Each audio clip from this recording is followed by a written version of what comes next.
So, Kelly, to start off, can you just give us a bit of information about your background in sport and then also how you got interested in sports psychology? Sure, Kevin.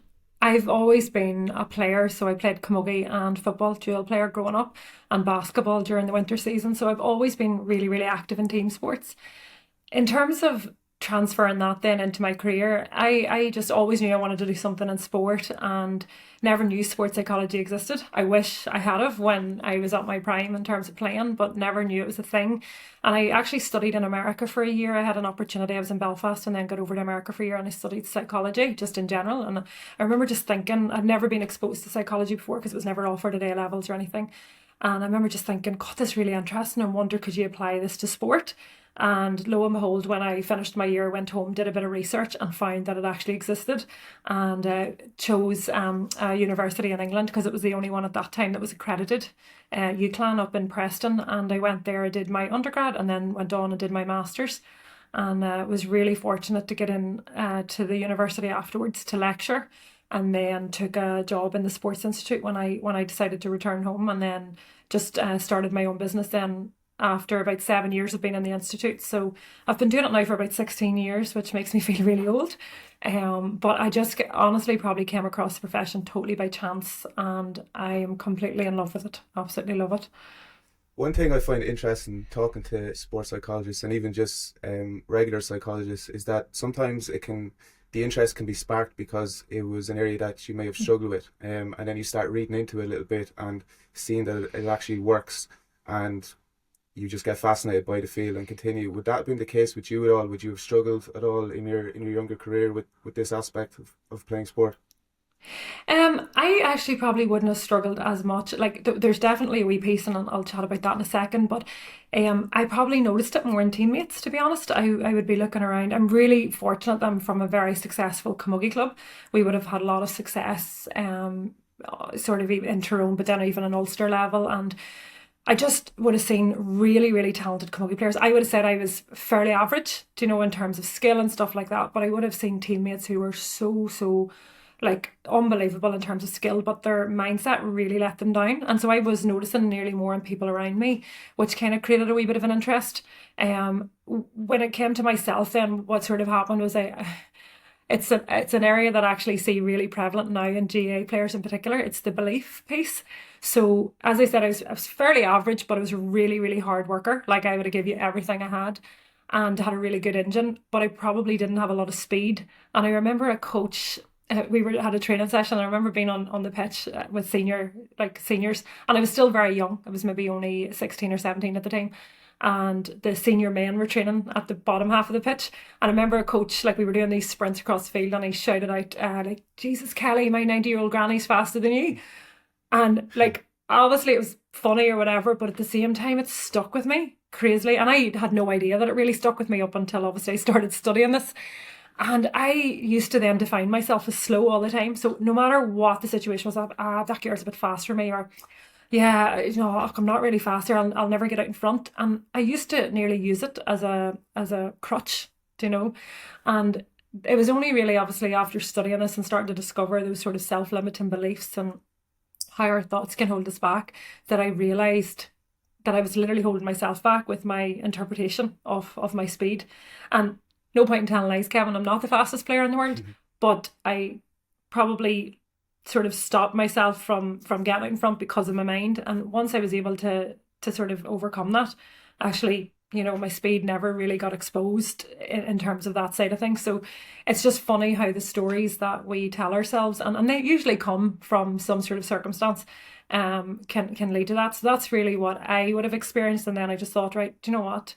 Now that I am aware of this now, how many other people can I actually help with this? And that's really interesting to hear the impact that words can have from a Mm. coach onto a player. But I want to come back to that. But just can you bring us through the teams that you've been involved with, and even individuals that you've been involved with since you started doing sports psychology? Yeah, so I mentioned that I worked in the Sports Institute Northern Ireland for 7.5 years, and that was my first exposure to applied work. So I was really, really lucky that my I got like exposure to just high elite athletes. You know, I worked with European world champions. Like, I worked with GB ski and snowboarders, Ulster Rugby, you know, Ulster Swimming, Ulster Rowing, Ulster Badminton, all these different things. And my first exposure, even though I was a GAA player, was actually nearly to non-GAA sports. And I was doing a wee bit of that on the side, do you know, as a secondary, but just dabbling in teams and some minor county teams. And then when I became self-employed, I continued to work in the Ulster Rugby field and GB ski and snowboarders, but then I decided to step up the GAA stuff. So at the moment, I'm working with Roscommon men footballers, Meath ladies. I've been involved with them for the last 7 years, and I'm fairly locked in at this stage. This year also with Down ladies, and I was involved with them last year too. So I try not to take on too much, as you can imagine. Teams stuff is fairly hectic, and then I have a lot of individual sports as well within obviously GAA, but also loads of other sports like athletics, golf, gymnastics, things like that as well. I love the variation. And I know probably now, like we're in 2024, and most managers and individuals would really see the value in sports psychology. But I just wonder, going back to the point you made about the comment that the coach made, would you've been brought into setups where you're obviously brought in to a team environment to work with the individual players, but have you ever had to kind of pull the coach aside and say, look, you need to change your messaging here because it's actually not helping? Unfortunately, probably more often than you'd realise. Yeah, it's when you work with a team, you sort of, there's twofold. Obviously, the players are your number one priority in terms of helping them, you know, manage ways in which to perform and get the best out of themselves. But ultimately, it's about looking at the environment, and is the environment enabling them to be at their best. So that environment obviously is coaches and support staff and other people that play roles in that. And I think it's just really a lack of awareness, do you know, that can maybe cause coaches to come in with the wrong kind of messaging and things like, you know, that sort of broad brushstroke effect that, you know, we're just taping everybody here with the same message instead of actually looking at everybody as individuals. So yeah, it's definitely something that I'm still exposed to on a regular basis, but thankfully now I would say coaches, like, and with all the self-development stuff, they're getting better and better and better, and some of them are real masters at the sports psychology, even though they're not from that background now. The real masters at managing people. And I actually think that's one of the traits that you need to be a successful coach. It's not just the skill side of things, but it's actually that management of people. And I suppose my job's to almost help them and upskill them in being able to do that efficiently. And when you talk about working in different sports compared to working in the GAA, is there any difference in terms of how players think, how they're wired? I know it's a very broad question because every player is different, but do you see any commonalities between GAA players that makes them a little bit different to other sports, or you know, is that too broad a question or too broad a stroke to kind of put on GAA players? Yeah. I think it's definitely a tough question to answer. I think the only real difference that I would see, and other people might have different views on this, but I find that with athletes from other sports, like there's more of an openness maybe towards sports psychology. I think GAA thankfully has come on unbelievable, but it's still catching up. So I think in other sports maybe there's a bit more of an openness. However, what GAA have that's really unique is obviously the amateur status piece, and I'm talking especially for county players and stuff here. So there's a different kind of level of hunger and drive that takes us out the door. The other thing that I noticed a big difference in, Kevin, is confidence. But I actually think it's maybe more of an Irish athlete thing than it specifically is just a GAA, you know. But that lack of confidence, it honestly astounds me every time I see it. And I think because I've been exposed to athletes across the world, you know, Canadian, South Africans, like English, Australian, American, whatever, I just see such a difference here, you know, and it's definitely one of the things I think that holds a lot of GAA players back, is that ability to kind of believe in what they're capable of, you know. That's really interesting. So, like, obviously you would have quite intimate conversations with players one-on-one, and they can be honest with you and open up. Does that come from somewhere? Is there any particular reason you think that Irish athletes or GAA players in particular struggle with confidence? Because I'm sure people will be surprised that even the level, when you're talking about working with elite inter-county teams, that they would be surprised at the players that would still struggle with confidence, but they can still perform at that high level. I think they'd be so shocked, Kevin, at how elite inter-county players struggle with confidence. I think we have this perception, don't we, that they must be super confident and they come across maybe sometimes as cocky or arrogant, whatever, but the reality is so different. There's obviously a lot of stress and exposure on these athletes too, so they're kind of taking a different heat than maybe what your club player would be exposed to, but It is very prevalent, and I don't know if there's a real reason. I think it's an Irish thing, and that's maybe just not a great answer. But if you think about it, like if somebody comes and gives you a compliment, do you know, oh, geez, Kevin, nice haircut, or that's a lovely t-shirt, whatever. What's our instinct? It's literally say, oh, Jesus, this old thing, or God, no, Jesus, it needs cut, or it needs washed, or oh, it's only from Primark. Do you know, that's our instinct, is to put everything down. I think it's nearly just who we are as Irish people, and I think we're nearly afraid to express confidence because we'll get tore down from it. So I think there's a societal piece there, and that's maybe going a bit deep, but I do think, you know yourself, when we see athletes and they sort of speak more confidently, or they come across confidently on the pitch, how much slating do they get? Do you know how you know the keyboard warriors come out to play, and stuff like that. So I think there's a piece of that people don't want to expose themselves to that, but I just sort of think it's in us. And if you were working with a player then, that came to you and opened up about just struggling with confidence, and they have all the talent, they're maybe playing at an inter-county level, so they have the ability, and they've proven in the past that they can perform really well at that level, what would be the steps that you would take with them, or how would that conversation go with a player who is struggling a little bit with confidence? I suppose you have to start with understanding the story they're telling themselves. Is it coming from an experience like I spoke about, with a coach making a comment? Or is it coming from something else, something a bit deeper? And usually when you break confidence down, like, we look at what fuels it versus what drains it. So I always ask athletes those questions, like what fuels your confidence? And sometimes the things that you hear is so superficial, it's real outcome focused, like getting selected, playing X number of minutes, not being taken off, scoring 3 points, these type of things. And then what I do is I break it down with them, and we discuss, well, what can you control in that? So we've all heard the phrase, control the controllables. So how I like to break it down really simply is I get athletes to kind of visualize 2 different circles. So we have a green circle and a red circle. Our green circle are things that we can control and influence, and our red circle is things that we can't.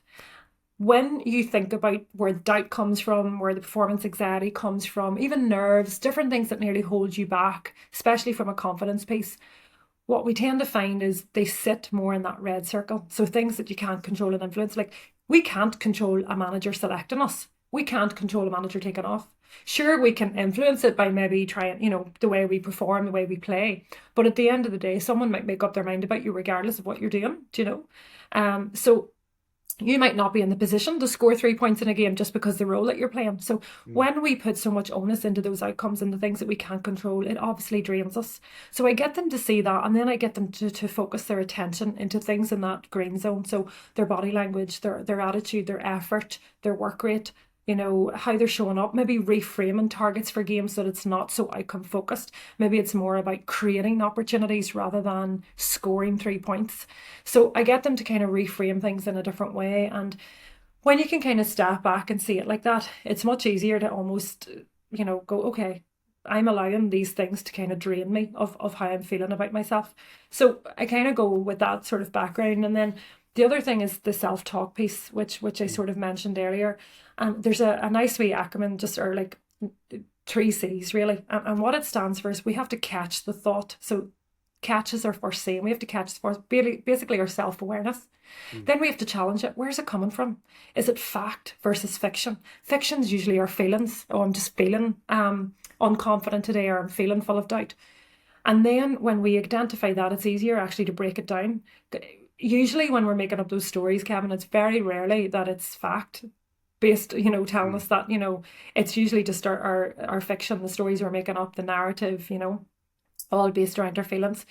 When we can identify that, then it's obviously easier to go into the final C, which is change. And that's where we want to learn the art of reframing. So taking maybe one way that we're looking at something and choosing to look at it from a different lens. So really changing your perspective, or changing the language in terms of that. So not necessarily going from a negative to positive, but it could be negative to constructive, motivational, instructive, whatever sort of area you like to move in. But if you can catch, challenge and change your thoughts, then it's so much easier to work through them. And that's just a really simple, easy technique to kind of break down that self-talk. So that's just a kind of couple of pieces that you would look at around that area. One other thing, just I think that every athlete can do, no matter what level you're at, is sit down with pen and paper and write out a strengths list. So as we identified, Irish people aren't great at recognising their strengths, the things that they contribute. But I always get the players to sort of say, right, what is it that I bring to this team? Is it my speed? Is it my passing accuracy? Maybe it's my work rate, my tackling, fielding, whatever it is. We all have strengths that we bring to a team. And they can be physical, technical, tactical, or psychological.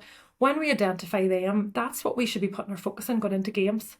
Not outcomes, thinking, right, can I influence this? Can I make this really strong today? And when we can do something as simple as using a strengths list and using it to direct our focus for games, we can actually just gather just so much more information, about ourselves. But we can also then start to turn the wheels towards building a wee bit more confidence and belief. Yeah, I really like that.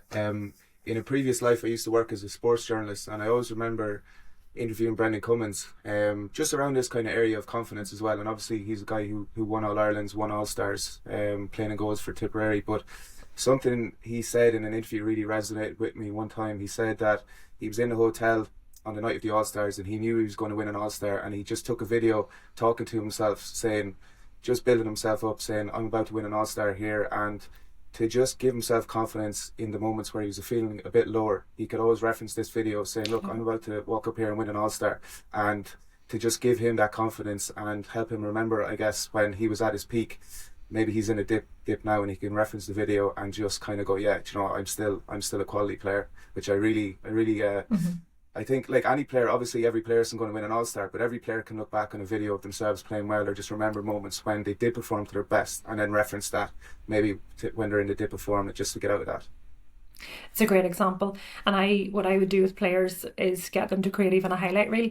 So if they have footage, obviously it's not always available for every club player, but if you have footage, like clip together, if 30 seconds of highlights is even enough. But if you can put that together, it's a brilliant thing to look back on and remind yourself, because the way I see it is, if you're capable of doing it once, you're capable of doing it time and time again. But sometimes what we do is we go, oh, that was just luck, or oh Jesus, that was a one-off, whatever. But the reality, like that, again, that's just our feelings taking over, and that wee bit of self-doubt creeping in. Whereas when we can actually look at that evidence, it's easier to sort of say, yeah, I'm capable of that. How do I make that happen again, and break it down even further? Another aspect I wanted to ask you about, like obviously I'm a S&C coach, so when I'm training players, they hit the gym 3 times a week. They don't just start going to the gym the week of a championship match or a county final. Are there aspects of their mindset or psychology element of playing well in a game that players can work on, a few minutes, a couple of times a week, that can help them then, so they're not just trying to almost cram for an exam the night before a big game and think about, what do I need to do in this game? Is there any little steps they could take just to get in the habit of doing on a weekly basis that will aid their performance then on the big day? Yeah, that's a great question, and I think it's probably the most overlooked area, isn't it? Like we're all ticking the boxes from a physical and technical point of view, getting down, doing extra kicking, whatever it is. But the mental side, which is actually the side that enables us to show up, sort of we neglect. So absolutely, first thing is obviously is our narrative, is our self-talk working for us, so that wee confidence piece we mentioned. The other thing is visualization. This is probably actually one area that I find GAA players are more reluctant to buy into rather than, say, other sports. I don't know why, but they sort of maybe nearly seem to think it's a bit of a fad, whereas actually all the research and science behind it just proves how effective it is.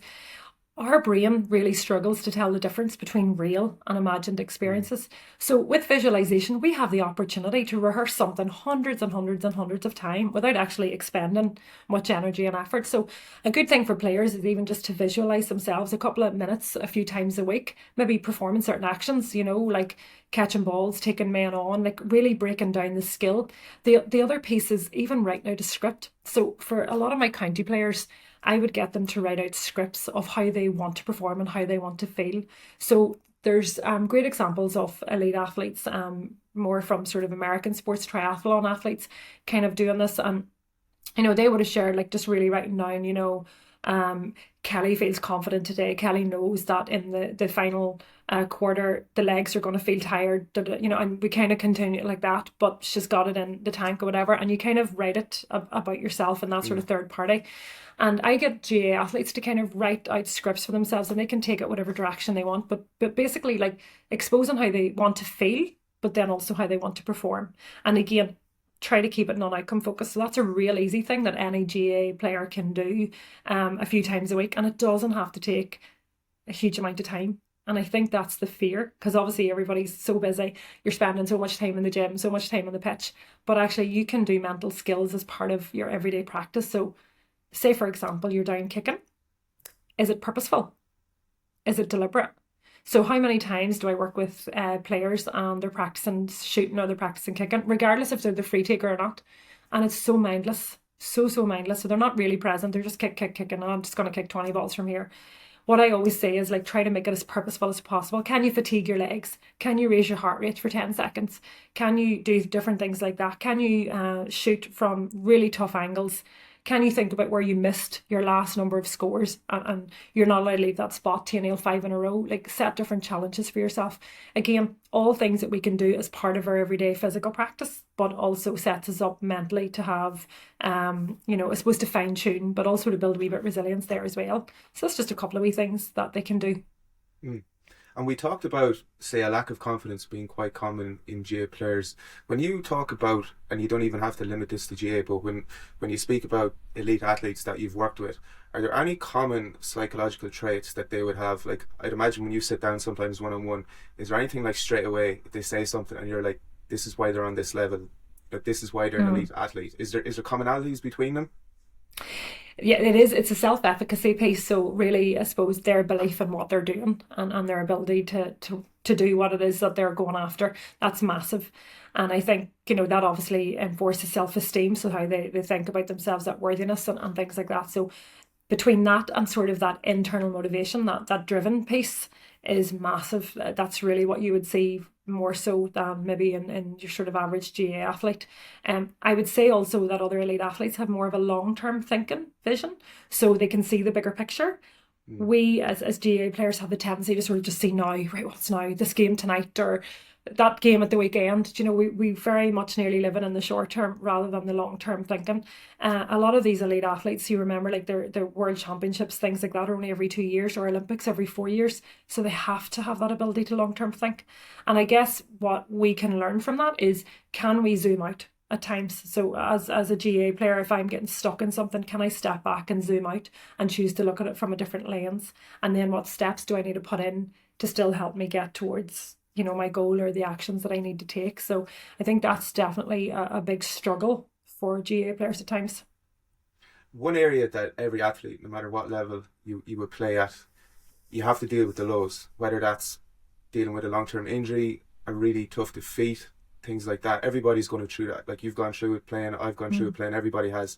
Is there any advice you can give the players when they're going, say, when they have a really tough defeat, and obviously you have the low the next couple of days and motivation levels are down and maybe you're questioning why you're putting in the effort and questioning your abilities and all that kind of thing? Experience working with players after those tough defeats, or maybe after a really tough season-ending injury, that kind of thing. Are there any things that you would focus on, or how would you approach that? So I would approach that with really, firstly, simply, like, do the athletes actually address what happened?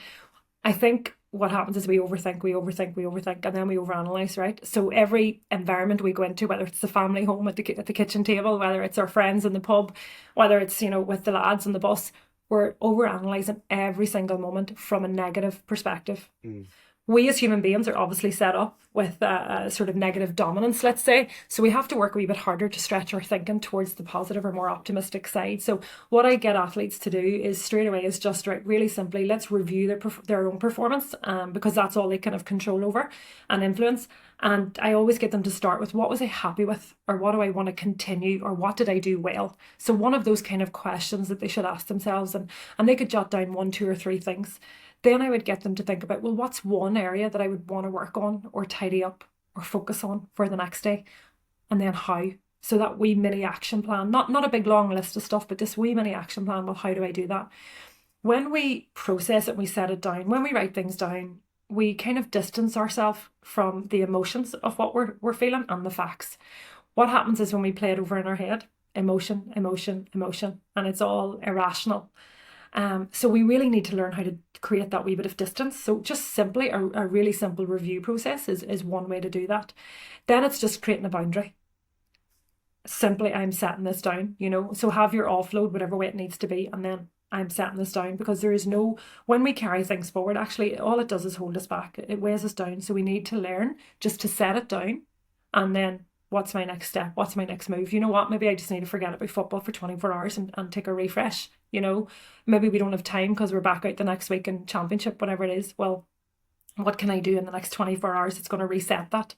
So it's really just delving deeper into your own sort of personality a wee bit, and think about what works. But the worst thing we can do is nearly avoid it. I lean into it. What happened? Address it, get a plan, and move on. I think when we almost avoid, it becomes bigger, and it's a much heavier burden to carry. Yeah, I think that's really good advice. Another aspect that I wanted to just touch on was, like, you've been in a dressing room, say, where I'm sure the manager is banging on the table and trying to get the players really wound up. And then obviously some players will react really well to that, but you'll have other players who don't react well to that. So I think, I don't know, is the term like the level of arousal or whatever for your state when you're playing a game, and how can you actually get the best out of yourself. If I'm a player and I want to figure out what level do I need to be at to get the most out of myself. Again, players are different, but how would a player work out for themselves, this is what I need to do, I need to be really hyped, or I need to be a bit more calm, and maybe use box breathing or different aspects like that? Like, is there any steps players could take to figure out what they need to do to get themselves the right pitch going into a game? Yeah, it's trial and error. They actually need to put themselves through those different sort of states in order to figure out. Now, when we sort of do it, like, just say I get myself really highly motivated and aroused, and it's like boom, boom, boom, I'm listening to this crazy music, whatever it is, right, and I'm beating walls, and I'm going out and I underperform. It's not necessarily me going, oh right, it was that high tempo that did that. Like, it takes a little bit of time to discover this. But I think more than anything, before we base it off the performance, we have to base it on, well, how does that make me feel? Does that make me feel ready? You know, what's my state of readiness like? Do I feel calm enough that I can make correct decisions even in that high arousal state? Because that's really key, you know, that decision making piece. So it's nearly about discovering, like, trialing through these different things, and then discovering what sort of resonates more with you, and then process of elimination, really. So there's no real quick way to get to it, but most people will have that self-awareness to kind of know that when, say, a manager's banging a table, that they're like, I didn't even hear what he's saying, or right, I'm ready to go, you know. And I do believe there's a wee place for everything. I think somebody coming in and banging the table, it's not, you know, you're not getting that message across to the whole room. However, can you do 30 seconds of that, but then also deliver a message calmly if that's what's needed to create? So it's really, again, from a manager perspective, it's about knowing your players. From a player perspective, it's knowing what works for them. But also, Kevin, we don't have control over what a manager does as a player.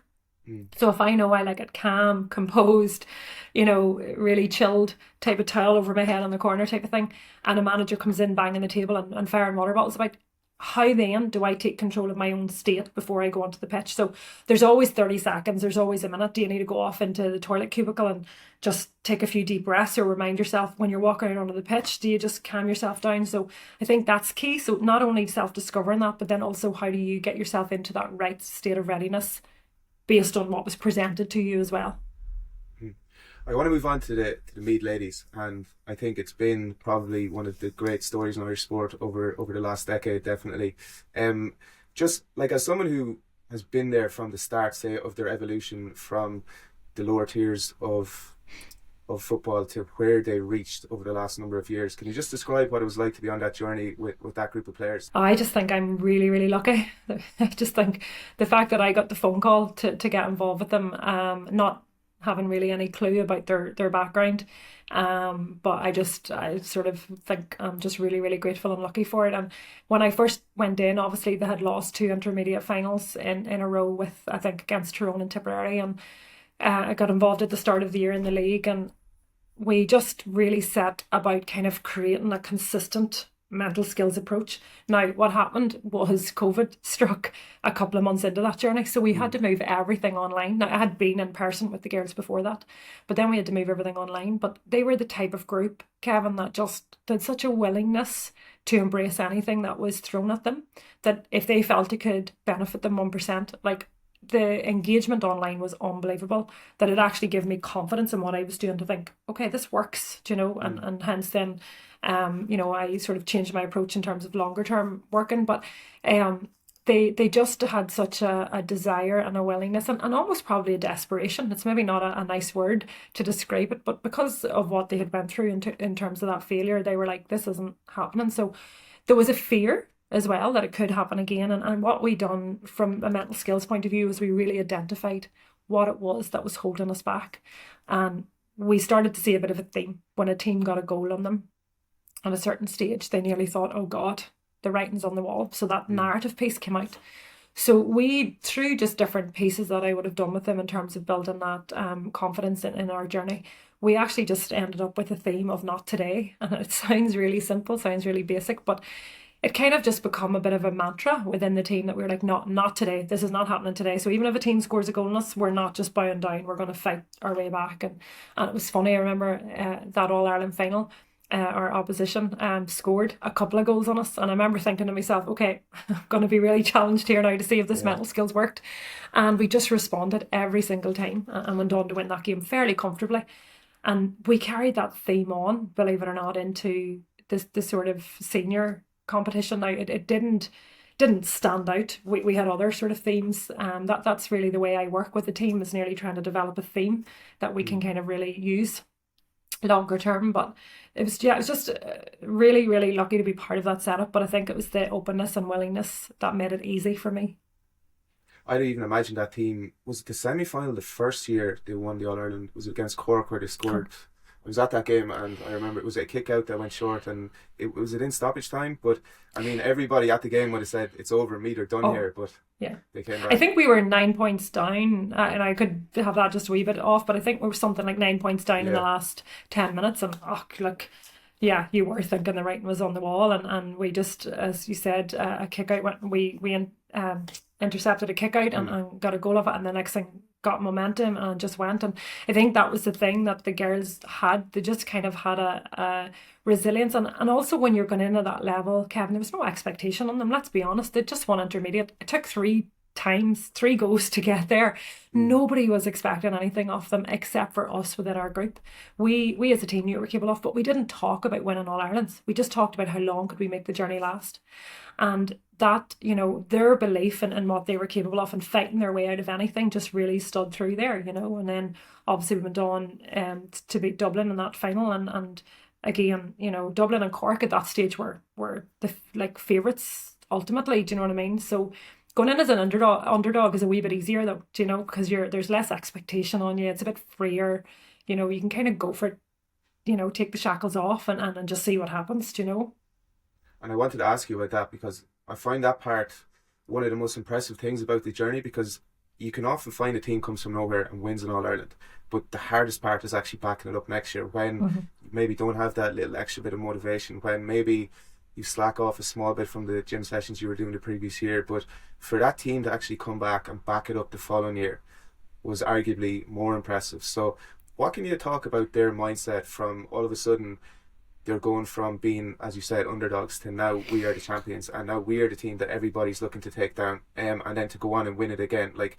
what was their mindset like going into the second final? Believe it or not, it was actually very calm, really calm. They knew that they were wearing a tag all year, let's be honest, but they were really driven to prove that they weren't a one-hit wonder, if that makes sense. So it was the one thing that they knew was being kind of written about them and said about them. So we actually turned the story back on ourselves a little bit. And I think that's what any team wearing a favourites tag can do, is sort of find their own driver.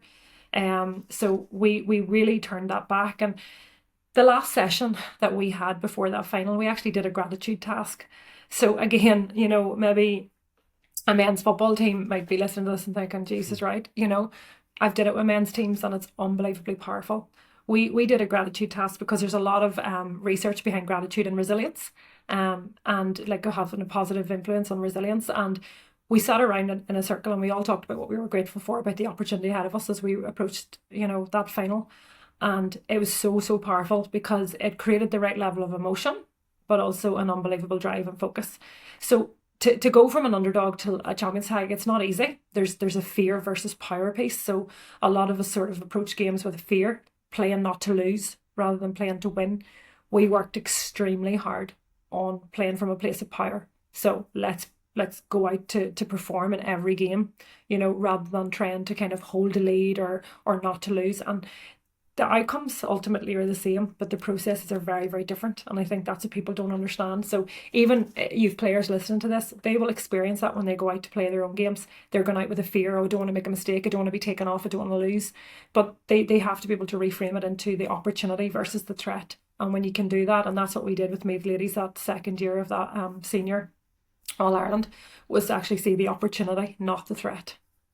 Another aspect of especially in the women's game, that early in the year you might be playing in front of really small crowds, and then all of a sudden you get to the semi-final, but the final in particular, where I can't remember the figures, but 46,000, something like that, upwards of that. Like, how do you approach that when you're with the group and all of a sudden you can't shout to the player beside you, you can't hear each other on the field, and it's very overwhelming as well, I'd imagine, to come into a cauldron like that. So what's the best way, or how did you approach it with that team to say, we're not going to react to this, we're going to feel like it's just any other game?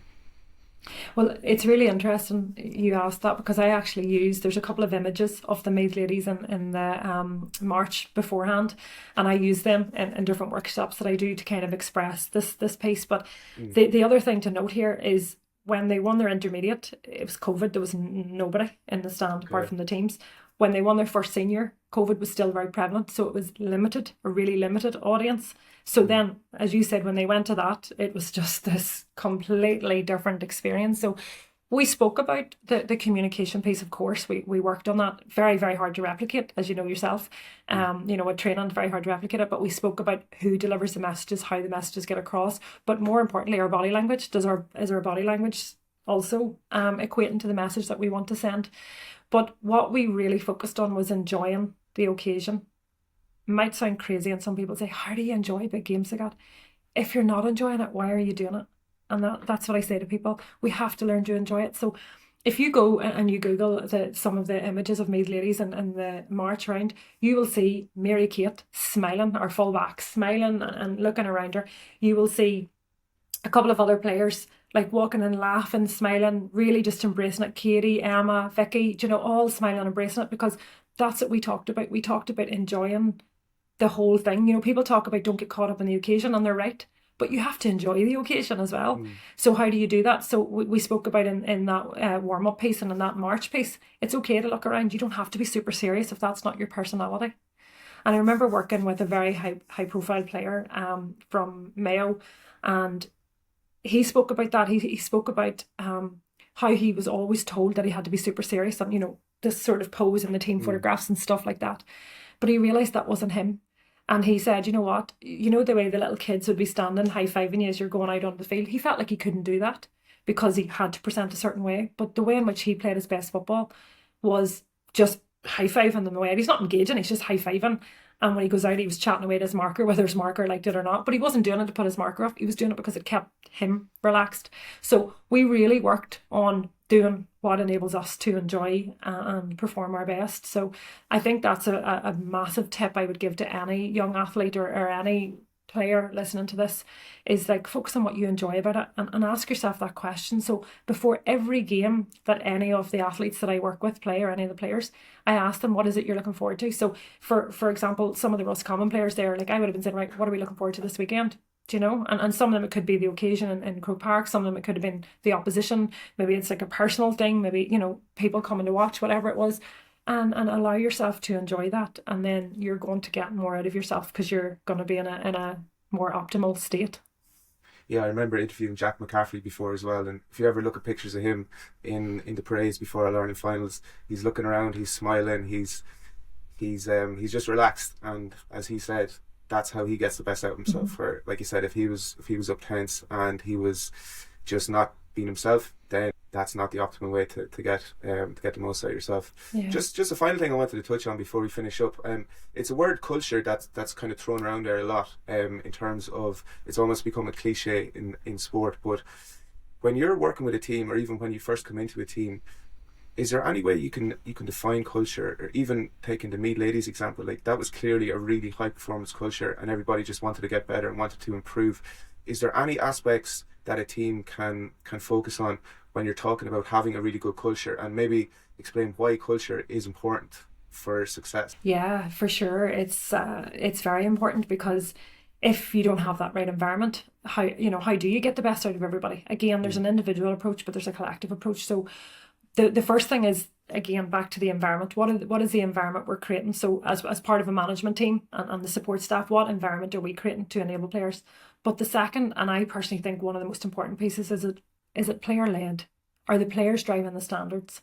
Because if we as coaches are the ones having to come down and say it's not good enough or this or that, like the message just isn't getting through in the best way. So when players can hold themselves accountable, and there's a piece that I really like to do around that with teams, is nearly break them into smaller groups within a big team.